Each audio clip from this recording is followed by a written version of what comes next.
ये नमः। ओम नमो भगवते वासुदेवाय नमः। यवनुस्तदंतर बालक्रियातीर रसमी निमग्न बुद्धि विरा कभी।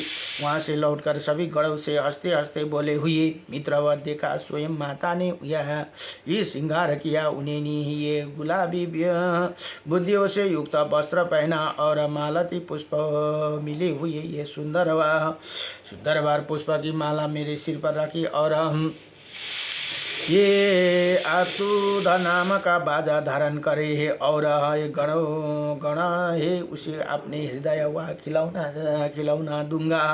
उधर सखियों के साथ पार्वती कभी दक्षिण से पश्चिम, कभी पश्चिम से उत्तर और कभी उत्तर से पूर्व की ओर घूमकर गावक्ष मार्ग के बाहर खेलते हुए बीराका की और निहार रही थी।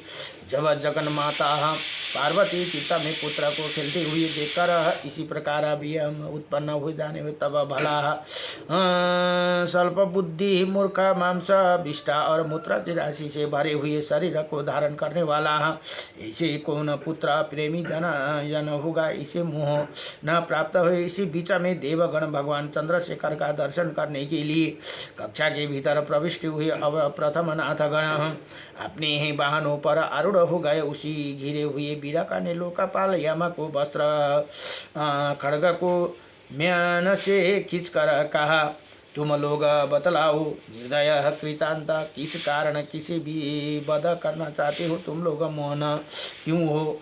अस्त्र दंड से क्या आलबही भयंकर आकृति वाले मेरे वर्तमान रहते हुए इसी पर्वत पर ऐसे कौन सा कार्य है जो अस्त्र द्वारा सिद्धि नहीं हो सकती? भनेर यहाँ बताउनुहुन्छ।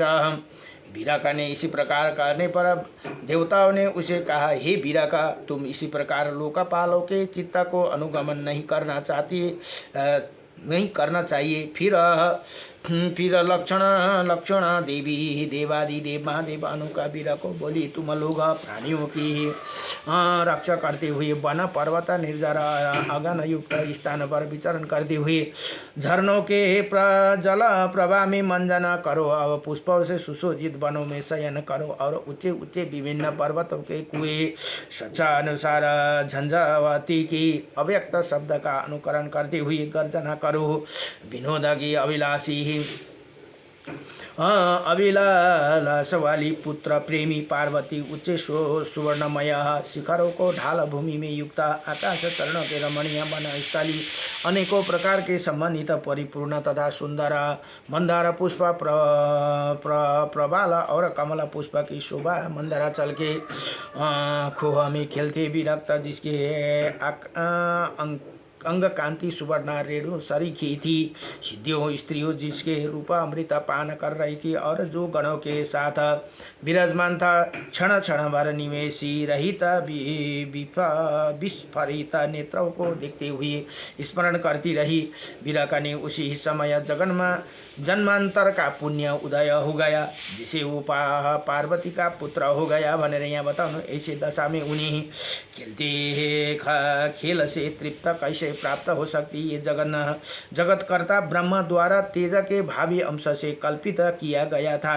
वही प्रतिक्षण दिव्य गीतों के सुनता था और स्वयं भी चंचलता पूर्वक नृत्य करता था। गणेश्वर उसके सामने नतमस्तक रहते थे। वही चंचलता पूर्वक किसी क्षण सिंहनाद व्याप्त रत्न समूह के खाने वाले तथा बड़े साल और ताड़ के वृक्ष सुशोभित पर्वत शिखरों पर किसी क्षण खिलते हुए बहुत से तामल वृक्षों के युक्त होने के कारण काले दिखने वाले वनों में किसी क्षण सिंह राजा हंस पर चढ़कर किसी क्षण कमल से भरे हुए थोड़े कीचड़ और जल वाले सरोवर में तथा किसी क्षण माता की निष्कलंक सुंदर गोदा में बैठकर क्रिया करता था।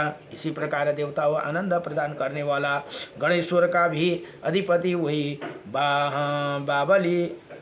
बाल लीला बिहारी बीराका निकुंज में विद्याधरों के साथ गाना करता था और शंकर जी की तरह लीला विलास से युक्त हो क्रिया करता था। भनेर यहाँ बताउनुहुन्छ। तदंतर भगवान सूर्य सारे भुवन को प्रकाशित करने के पश्चात स्वयं काल अस्ताचल के और प्रस्थित हुए। उदयचल और अस्ताचल ये दोनों पर्वत काल की निश्चय योजना अनुसार स्थित है। इनमें सूर्य की अस्ताचल 7 सुदर्श मित्रता और ऐसे विचार नित्य सूर्य द्वारा आधारित शोभाशाली स्थूल मूल भागों को एवं सुपन्न मेरुगिरी के सूर्य की सेवा करते हुए इसी क्रिया उपाहार नहीं समर्पित किया, जिसमें यह व्यवस्था इसी सभी विषय द्वारा बुद्धिमान पुरुष करेंगे। दिनों अवशासन का अनुगमन करने वाला सूर्य ने आपकी ही पूर्ति की। संध्या के समय हाथ जुड़े हुए मुनिगण सूर्य के समान उपस्थित हुए। आत्मा में उत्पन्न विक्षोभ की भवन को रोककर पुनः शीघ्र ही अनुगमन की याचना कर रही। इसी प्रकार सूर्य के अस्त हो जाने पर सारे जगत में रात्रि का अंधकार क्रमशः उसी प्रकार बढ़ने लगा जैसे कुटिल मनुष्य को हृदय में पाप मन को दूषित करते हुए फैल जाते हैं। तत्पश्चात जिनके दीवालों में प्रभापूर्ण सर्पों की मणिरूपी दीपक से उदासित हो रही थी, ऐसे भवन में सैया बिछ रही थी जिन पर चांदनी की राशि जैसे उज्जवल चादर बिछी हुई थी। नाना प्रकार के रत्नों को कांति से सुशोभित होने के कारण ये इंद्रधनुष की विडंबना कर रही थी। उनमें से रत्न निर्मित क्षुद्र घटिकाओं से मोतियों की लंबी लंबी झलर लटक रही थी और उसके ऊपर भाग हिलते हुए कमनिया बितान से आच्छादित था। ऐसे सैया पर मंद गति से चलते हुए भगवान शंकर पार्वती के साथ विराजमान हुए। उसी समय उनका कंधे पार्वती की भुजलता से संयुक्त चंद्रभूषण के उज्जवल एवं निर्मल प्रभा सर्वत्र फैल रही थी। कंजारों नेत्रवाली गिरिराज भी छवि नीले कमल दल के समान थी। रात्रि में संयुक्त होने के कारण विशेष रूप से तमोमयी दिख रही थी। उसी समय भगवान शंकर पार्वती से क्रिया के लिए काल से युक्त वचन बोले भनेर बताउनु भयो। यति भनेर यति ही श्रीमत्स्य महापुराण को कुमार संभावे अथ 55 अध्याय 154 अध्याय संपूर्ण भयो। नमो भगवते वासुदेवाय कृष्णाय वासुदेवाय हरे परमात्मने नमः। प्रणतक्लेशनाशाय गोविन्दाय नमो नमः। श्रीकृष्ण गोविन्द हरे मुरारी हे नाथ नारायण वासुदेवम्।